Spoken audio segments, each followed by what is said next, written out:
Hello दोस्तों, नमस्कार। मेरा नाम है लोकेंद्र शर्मा और आप देख रहे हैं हिस्ट्री के टीवी। दोस्तों, आपने हाल में ही उदयपुर राजस्थान की घटना सुनी होगी और आपने ये भी सुना होगा कि उस पर NIA जांच करेगी। आपने हाल में एक और खबर सुनी कि राहुल गांधी को ED ने बुलाया। आपने रॉ के बारे में सुना, लेकिन क्या दोस्तों आप जानते हो कि ये रॉ, NIA, ED, आखिर ये जो जितनी भी संस्थाएं हैं ये कैसे बनी और इनका मेन जो काम है वो क्या है। इस वीडियो के अंदर हम आज चर्चा करेंगे भारत के टॉप 10 एजेंसी के बारे में जो हमारे देश को सिक्योरिटी प्रोवाइड करते हैं। दोस्तों, हमारी लिस्ट में सबसे पहला नाम है IB का। IB का मतलब होता है इंटेलिजेंस ब्यूरो और हिंदी में जाने तो आसूचना विभाग। इसका गठन 1887 में हुआ था और जब भारत देश आजाद हुआ 1947 में, तब इसको गृह मंत्रालय ने यानी होम मिनिस्ट्री ने इसको अपने अंदर ले लिया। IB का जो मुख्य काम होता है वो होता है किसी भी आतंकवादी घटना का पता लगाना और देश के अंदर और देश के बाहर कोई भी प्रकार की साजिश अगर हमारे देश के खिलाफ हो रही है तो उसका पता लगाना और हमारी जो सेना है उसको प्रमुख जानकारी प्रोवाइड करना, जिससे हमारी सेना मजबूती से सामना कर सके।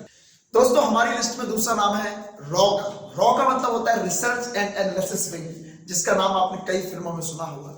रॉ का गठन 1968 में किया गया था जब भारत युद्ध कर रहा था 1962 और 1965 में पाकिस्तान और चाइना के खिलाफ। उस वक्त आसूचना विभाग जो है वो अपना काम सही तरीके से नहीं कर पाई। तब भारत सरकार को लगा और एजेंसियों को लगा कि भाई हमें एक और ऐसी एजेंसी बनानी पड़ेगी जो इस प्रकार की जानकारी को इकट्ठा कर सके। तब 1968 में रॉ का गठन किया गया। रॉ का जो मेन काम है वो क्या है? जानकारी इकट्ठा करना और सीक्रेट मिशन को अंजाम देना, आतंकवाद को रोकना और विदेशों में जो कंपनियां हैं, लोग हैं, वहां की जो पॉलिटिक्स है उसको समझ के देश की जो सरकार है उसको बताना, जिससे देश की जो सरकार है वो अच्छी पॉलिसी और अच्छी रणनीति तैयार कर सके। रॉ का मुख्यालय आपको मिलेगा नई दिल्ली के अंदर। दोस्तों, हमारी लिस्ट में तीसरा नाम है NIA का। NIA मतलब नेशनल इन्वेस्टिगेशन एजेंसी।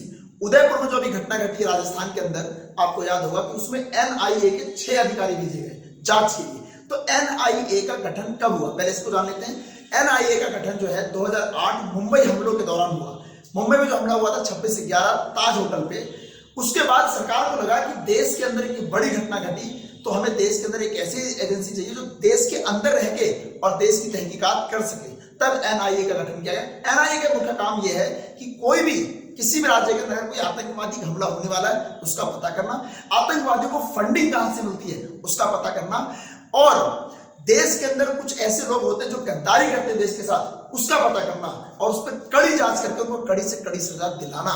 हमारे लिस्ट में चौथा नाम है NTRO, national technical research organisation.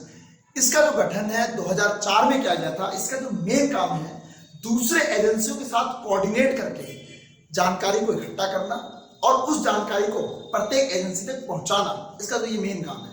2014 में इसने ICG के साथ मिलकर एक बहुत अहम मिशन किया था जिसमें पाकिस्तान का एक जहाज उड़ा दिया था। चलिए आगे बढ़ते हैं और हमारी लिस्ट में पांचवा नाम है NCB का, नारकोटिक्स कंट्रोल ब्यूरो, जिसका नाम आपने बहुत बार न्यूज चैनल में सुना होगा। सुशांत सिंह राजपूत का केस आप सबको अच्छे से याद होगा। उस टाइम रिया चक्रवर्ती, दीपिका पादुकोण और कई सारे सेलिब्रिटीज को ड्रग्स के मामले में घसीटा गया था और अभी हाल में ही शाहरुख खान के बेटे को जो NCB ने बुलाया, यानी जो ड्रग्स लेते हुए पकड़े गए थे। तो इस तरीके से मामले जो है आपने NCB का नाम बहुत बार सुना होगा।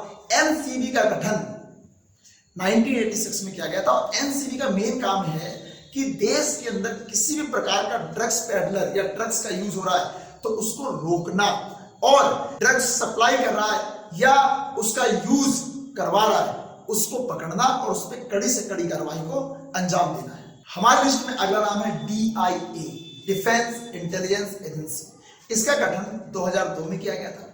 इसका जो मुख्य कार्य है वो डिफेंस से रिलेटेड सारी खुफिया जानकारी को इकट्ठा करना है और इंटेलिजेंस विभाग को देना है। यह सिविल इंटेलिजेंस एजेंसियों पर आर्म फोर्सेस की जो निर्भरता है उसको कम कर देती है और साथ में ही director of signal intelligence, defence image processing and analysis centre और डिफेंस इंफॉर्मेशन वॉरफेयर इसके नियंत्रण में आते हैं। हमारे लिस्ट में सातवां नाम है DAI का।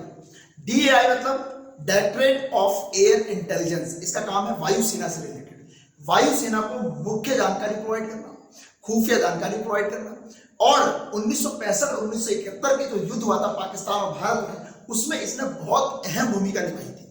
इसका काम है भारत से सटे इलाकों पर नजर रखना, भारत के अंदर और भारत के बाहर नजर रखने के लिए ये ड्रोन्स का भी इस्तेमाल करती है, आवाज का भी इस्तेमाल करती है और देश को सुरक्षित करने में इसका जो है बहुत ही अहम रोल है।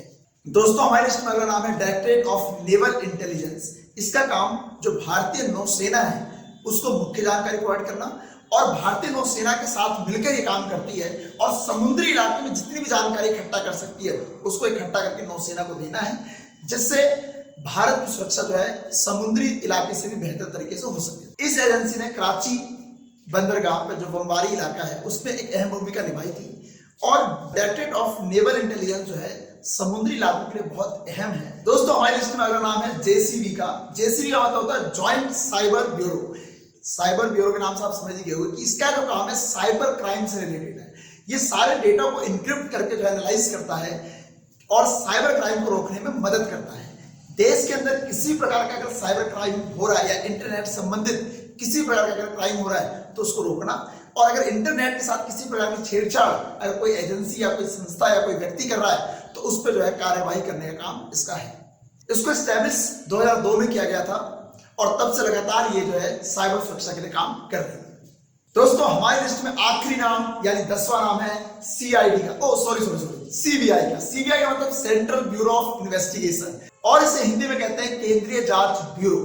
यह देश और विदेश में होने वाले किसी भी हत्या, भ्रष्टाचार, घोटाले और यह भारत सरकार के लिए काम करती है। यदि किसी भी राज्य में कोई आपराधिक घटना घटती है तो राज्य सरकार की सहमति पर ही केंद्र सरकार सीबीआई जांच के लिए अनुमति प्रदान करती है और केंद्र सरकार यदि चाहे तो हाई कोर्ट और सुप्रीम कोर्ट के बिना परमिशन के भी किसी मुद्दे की जांच करवा सकती है। सीबीआई की जो स्थापना है 1963 में की गई थी और सीबीआई जो है हर मामले की तह तक घुस जाती है, जैसा कि आप जानते हैं। दोस्तों इस वीडियो को यहीं समाप्त करते हैं और मुझे पूरी उम्मीद है कि इस वीडियो से आपको बहुत कुछ सीखने को मिला होगा और मैं आपसे बस इतना ही निवेदन करना चाहूंगा कि कम से कम 10 लोगों को इस वीडियो को आप जरूर शेयर करें। हमारी वीडियो अगर आपको इंफॉर्मेटिव लगती है तो चैनल को सब्सक्राइब करें और बेल आइकन जरूर प्रेस कर दें, जिससे हमारी वीडियो सबसे पहले आपके पास पहुंच सके। जय हिंद, जय भारत।